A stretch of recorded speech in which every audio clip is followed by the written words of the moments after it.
Empezamos con el modelo 2 de 2016, la opción B, el problema 1. El problema 1 es un problema de cálculo de pH de una base débil. Empieza dándome la constante de basicidad de la metilamina y del amoníaco. La de la metilamina es mayor que la del amoníaco, por tanto, la metilamina es más básica que el amoníaco, simplemente comparando las constantes. La primera pregunta me dice ¿cuál es más fuerte como base? Evidentemente, siempre la que tiene mayor constante. Luego me pregunta que calcule el pH de una disolución de metilamina 0,1 molar. 0,1 molar. ¿Qué datos tengo? Pues la molaridad o concentración inicial C sub 0 y la constante de basicidad, que es 3,6 por 10 a la menos 4. Si acudís al formulario de cálculo de pH de base débil, no hay más que elegir fórmulas y aplicarlas, pero ya os he dicho alguna vez que el formulario hay que hacerlo, que se vea en el examen. La reacción sería la metilamina en agua, al ser una base va a captar un protón y va a quedar el agua en forma de OH-.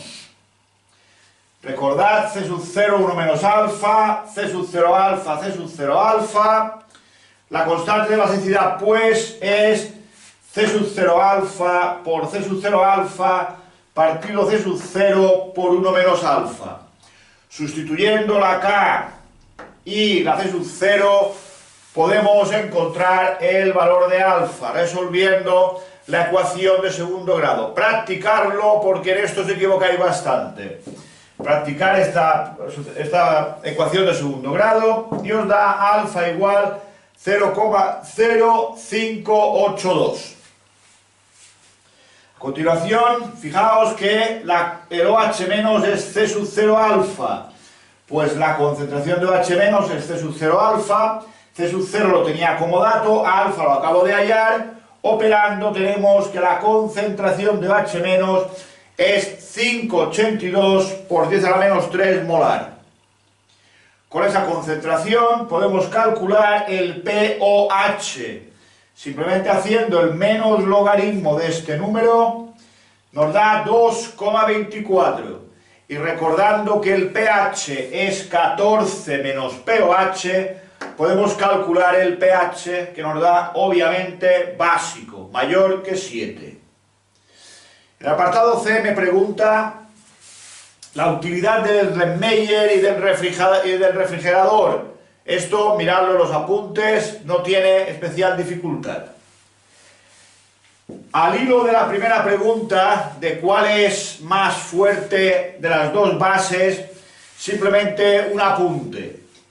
Cuando tenemos la misma concentración, importante esto, cuando tenemos la misma concentración de un ácido fuerte, de un ácido débil, de una sal de hidrólisis ácida, de una sal de hidrólisis neutra, de una sal de hidrólisis básica, de una base débil o de una base fuerte, ese es el orden del pH que vamos a conseguir en esas disoluciones.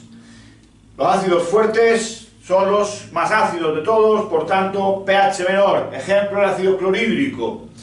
Luego, en orden de pH, teniendo en cuenta misma concentración, serían los ácidos débiles, como por ejemplo el ácido nitroso. Luego, las sales que dan disoluciones ácidas, como por ejemplo el cloruro de amonio, en la cual el ion amonio produce hidrólisis. Las sales neutras, como el yoduro de potasio, donde ni el ion potasio ni el ion yoduro producen hidrólisis. Sales de hidrólisis básica, como el cianuro de sodio, donde el ion cianuro produce hidrólisis. Base débil, como el amoníaco. Y los de pH mayor, más básico, son las bases fuertes, como por ejemplo el hidróxido de sodio. Vamos con el segundo ejercicio de este examen.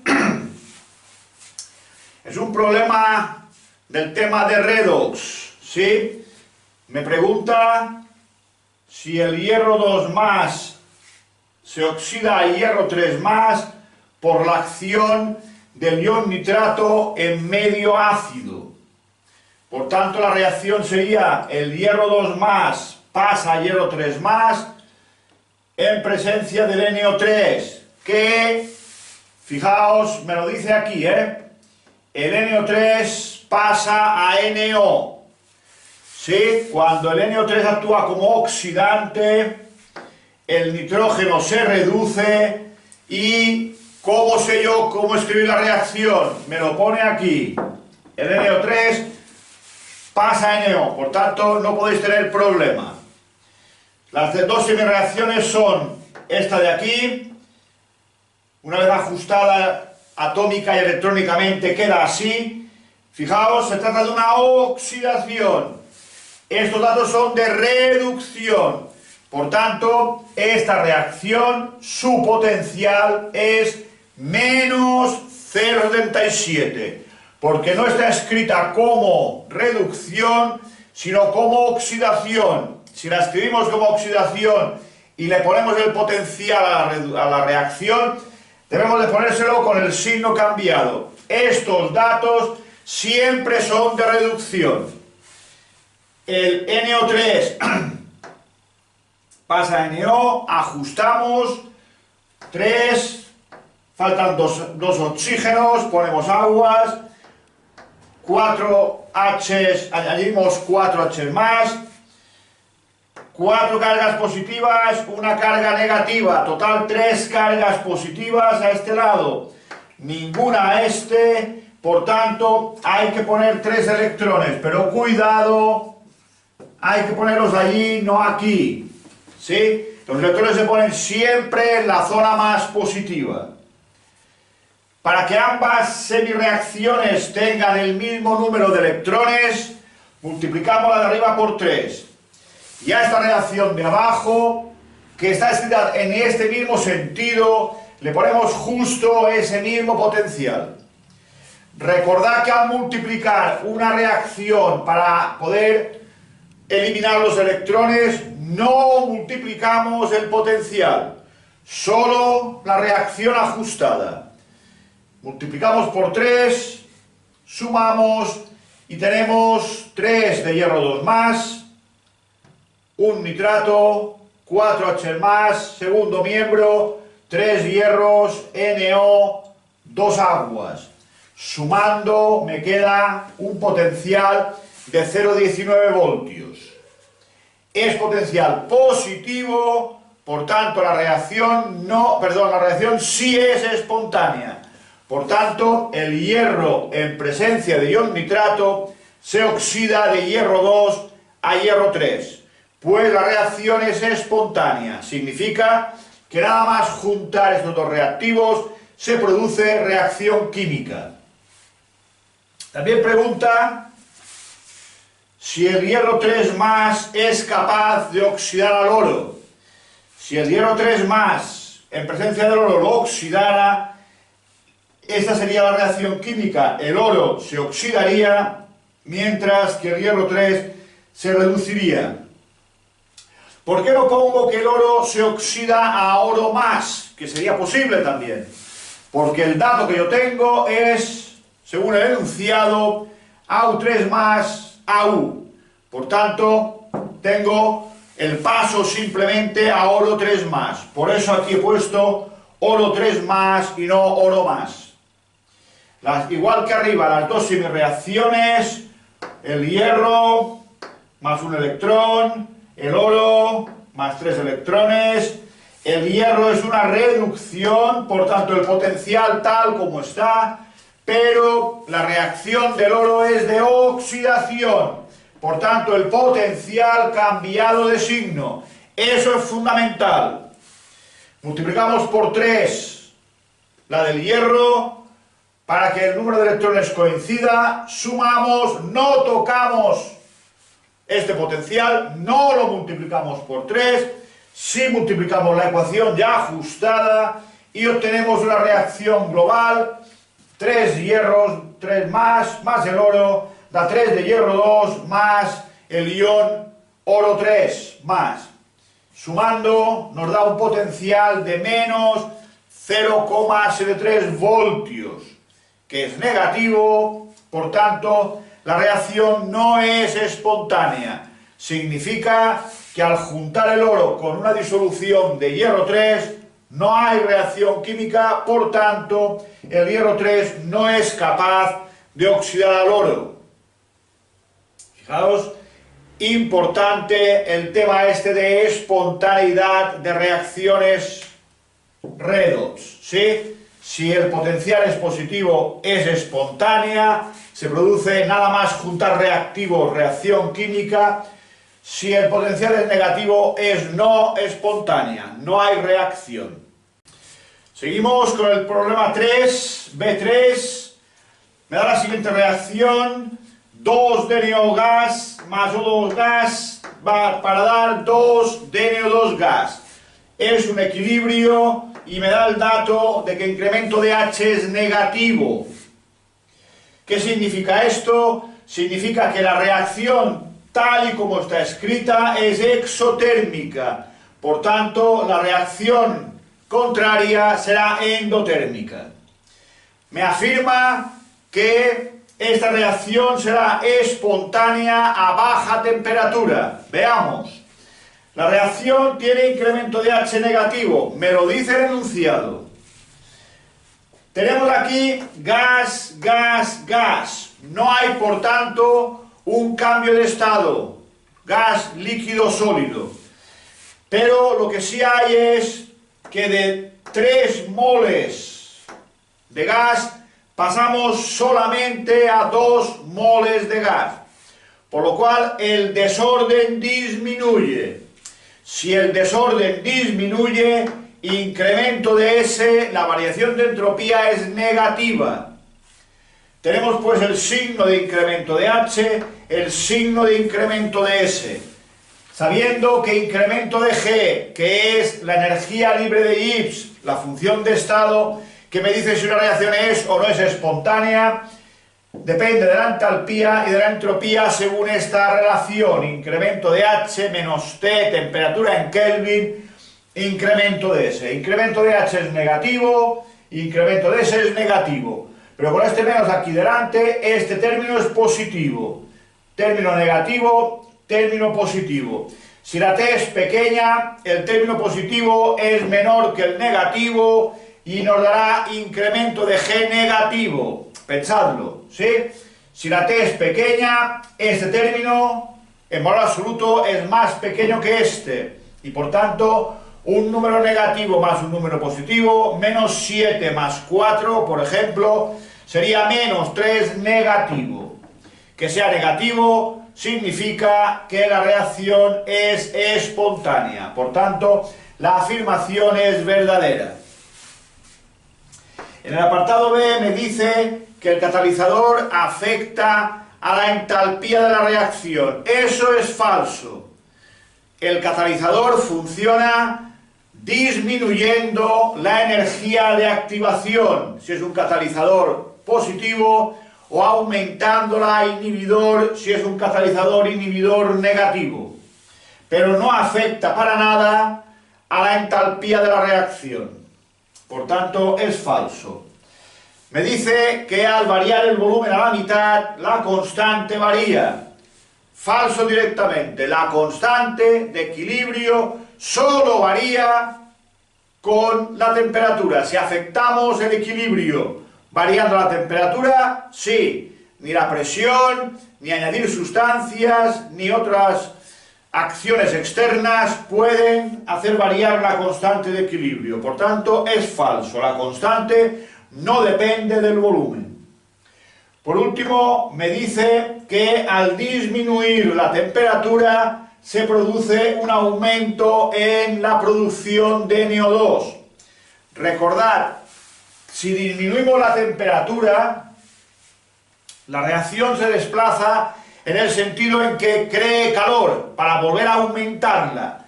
Cree calor significa que, según el principio de Le Chatelier, cuando disminuimos la temperatura de una reacción, se desplaza en el sentido exotérmico para producir calor. Por tanto, la afirmación de que se producirá más NO2 es correcta, es verdadera. A la hora de hacer las respuestas, por ejemplo, en este caso, apartado D, hacen mención al principio de Le Chatelier, puesto que es lo que estamos aplicando. Seguimos con el 4. Me pregunta cómo se llama este compuesto. HCN es el llamado ácido cianhídrico, cuidado con la H, cianhídrico, también llamado cianuro de hidrógeno. Y este compuesto de aquí es un derivado halogenado del metano con 2 cloros, pues es el diclorometano. Luego me pregunta por qué el diclorometano es un líquido mientras el metano es un gas. Siempre estas preguntas sí suelen estar relacionadas con la geometría de la molécula y sobre todo con su polaridad, con el hecho de que las fuerzas de Van der Waals sean más grandes o no, o incluso a veces, que no es el caso, con el hecho de la presencia de puentes de hidrógeno. En este caso, tenemos que el diclorometano tiene una estructura de Lewis, que sería así. En ella el carbono, que es el átomo central, está unido a 4 átomos, 1, 2, 3 y 4, y no le quedan pares de electrones libres. El carbono tiene 4 electrones en su última capa, los tiene los 4 compartidos. Es una molécula 4,0 que tienen siempre hibridación sp3. Por tanto, el carbono tiene hibridación sp3 y pasamos de la estructura de Lewis a la forma de la molécula. Forma tetraédrica en la que tenemos enlaces CH y CCl que son polares, siendo la molécula polar. En el caso del metano ocurre exactamente lo mismo. Estructura de Lewis similar, es un 4,0, tiene por tanto el carbono en hibridación sp3 y la molécula es tetraédrica. Teniendo enlaces CH polares, ojo, los momentos dipolares de los enlaces se anulan por simetría, siendo la molécula apolar. Aquí arriba estos enlaces eran distintos de estos, por eso no se anulaba por simetría la polaridad.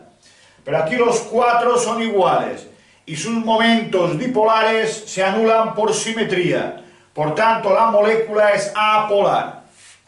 Quiere decirse que las fuerzas de Van der Waals en el compuesto de arriba son más intensas y por tanto nos costará más si evaporarlo o convertirlo en líquido.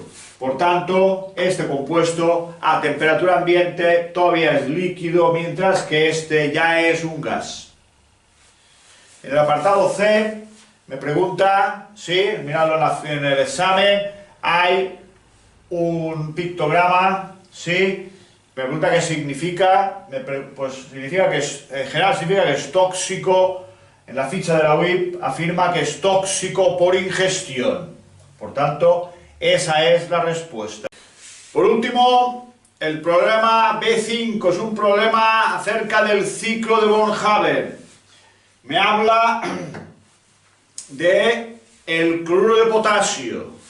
La reacción de formación del cloruro de potasio es potasio sólido más un medio de Cl2 gas para darme el KCl. Recordad, las reacciones de formación son segundo miembro compuesto, primer miembro cada uno de los elementos que lo forman tal y como los encontramos en su estado elemental, o los compuestos como los halógenos o oxígeno, nitrógeno e hidrógeno en estado diatómico.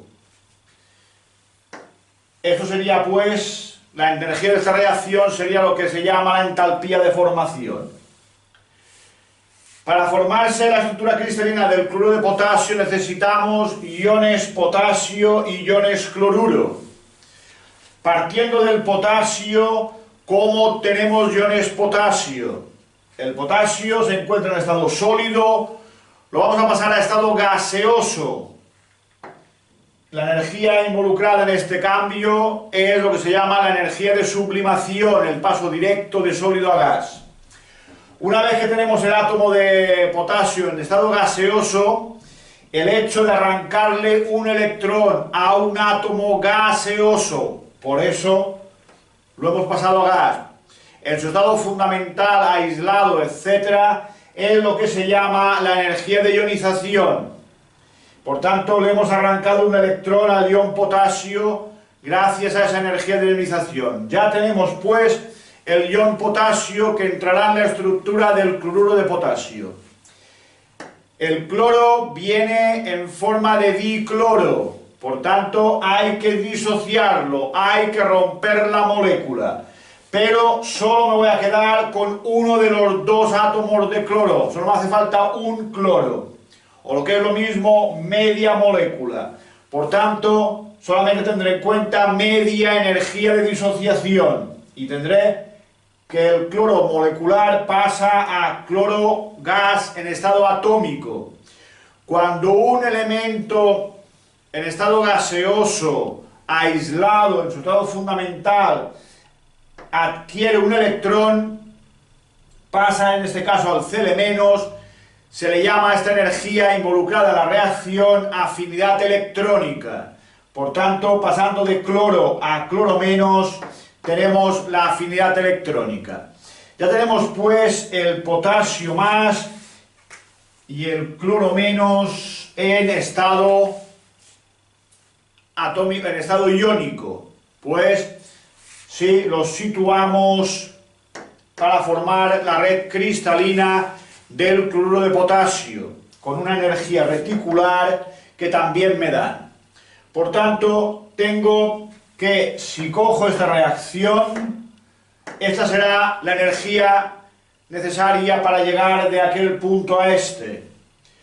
Pero si en lugar de venir directamente doy la vuelta, entre comillas lo de la vuelta, siguiendo el ciclo de von Haber, lo que va a ocurrir es que según la ley de Hess, la energía esta de aquí, que es esta, va a ser la suma de todas estas, es decir, la sublimación del potasio, la energía de ionización del potasio, obviamente la primera, la disociación del cloro, pero solo media, la afinidad electrónica del cloro y la energía reticular del cloruro de potasio.